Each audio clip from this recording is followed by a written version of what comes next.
27 травня в актовій залі дитячого санаторію «Дружний» відбулись громадські слухання мешканців району Машторф щодо розвитку територій кварталів Заповідний, Сокіл, Ластівка, Зоркий, Потоки, Гренада та Мужиловський Б на 2018-2023 роки. Загалом громадські слухання відвідали близько півсотні мешканців району. Почали збори з ділянки, що обмежена з одного боку вулицями Гоголя та Давидчука, а з іншого – санаторіями «Дружний» та «Ясний». Її запропонували затвердити як землю природозаповідного фонду. Умовно цю територію назвали кварталом «Заповідний». Визначили залишити її цільове призначення як зону відпочинку та туризму, а також садибної забудови. Далі проголосували за збереження оздоровчих комплексів «Сокіл», «Ластівка» та «Восток» та територій для садибного будівництва кварталів «Зоркий», «Потоки», «Гренада» та Мужиловський Б. Організатор громадських слухань Андрій Поліщук нагадав про наслідки шаленої забудови на прикладі району БТР. Саме там замість шкіл, дитсадків або рекреаційних зон на комунальних землях побудували ЖК «Річтаун», «Синергія-3», «Фортуна» та «Грін-Ярд». Андрій Поліщук пояснив, як громадські обговорення впливають на органи місцевого самоврядування. В дальнейшем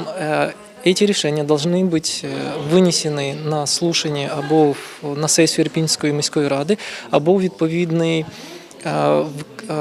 засідання виконавчого комітету, на которых в соответствии с 23 статьей положения про проведення громадських слухань должно быть принято по каждому решению одно из трех решений – врахувати частково або відхилити.